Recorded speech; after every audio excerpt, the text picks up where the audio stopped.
those who own one in Somalia. The importance of the camel is also evident in Somali oral traditions.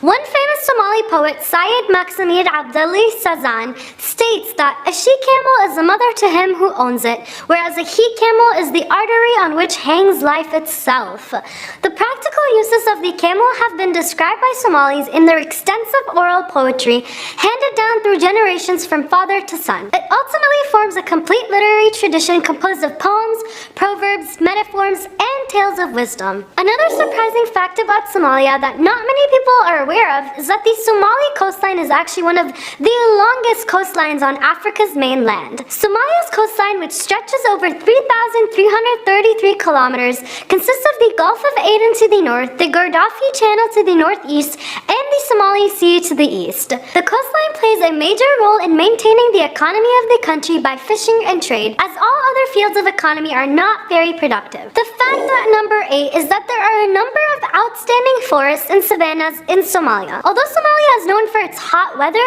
there's actually surprisingly many beautiful waterfalls in Somalia. These waterfalls are otherwise known as the Lama Daya and are located in the Kalmadao mountain range in the northern Sanaj region of Somaliland. The meaning of the word in the Afro-Asiatic Somali language is not to be looked at, which refers to the waterfall's steep incline atop a high hill. The nearest town to Lama Daya is Ulhaid, which is situated towards the Red Sea coast. These places are very beautiful and it's very unique to see them. At fact number 7 is the civil war in Somalia. The civil war in Somalia has been going on for over a decade, and Somalia has descended into civil war after the overthrow of its dictator, Mohammed Siad Barre, in 1991.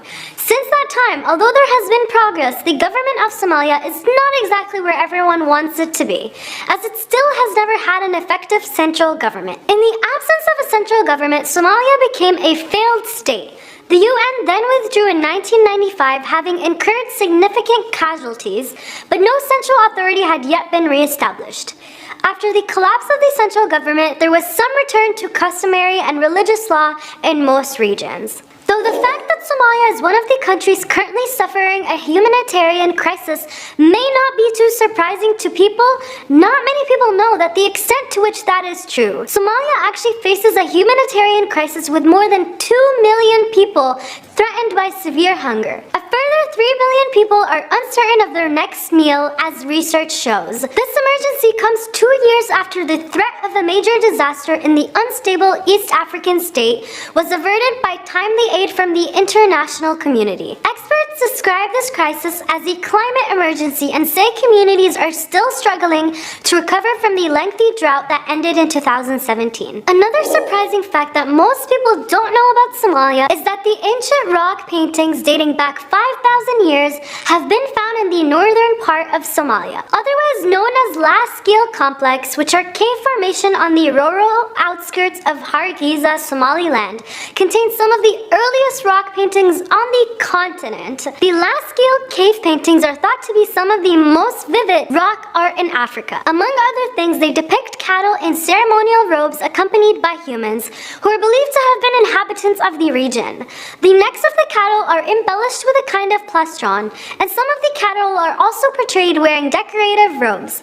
Besides long-horned cattle, the rock art also shows an image of a domesticated dog, several paintings of Canidae, as well as a giraffe.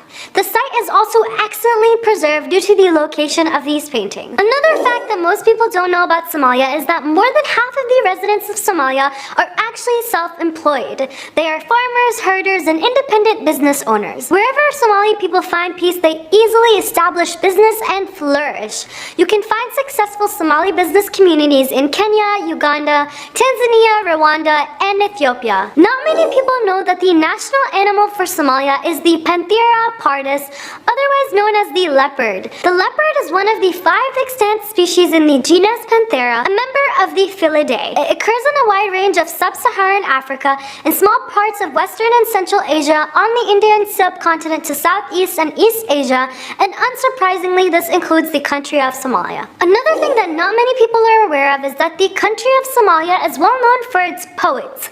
Somalia has long built the oral tradition of storytelling and poetry, which has successfully been passed from one generation to the next. These stories and poems were later written down around the 20th century. Their poetry was usually about politics, history, philosophy, and praises. Notable Somali poets include Syed Muhammad, Abdullah Hassan, and his contemporaries such as Garat Farah, Rage Ugas, and Ismail Mary. It also features later generation poets like Muhammad Ibrahim Warsami, Abdullahi Sultan Tima Adey, Abdul Qadir Hirsi, and Abdullah Muhammad Isi Sangu. Last fact about Somalia. So while most African countries have ethnically diverse populations, Somalia is one of the continent's most ethnically homogeneous nations. 85% of the country's population comprises of ethnic Somalis, and they are mainly found in northern Somalia.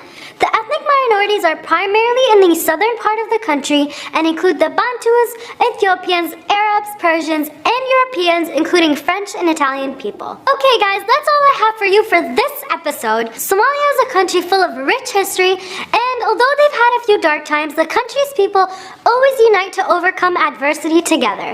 Make sure to leave your comments down below and tell me what you think about Somalia, or if you've ever been to Somalia. And as always guys, make sure to check out this related video over here. You gotta see this one, trust me. And make sure to check out my Instagram and YouTube channel down below to see what I'm up to.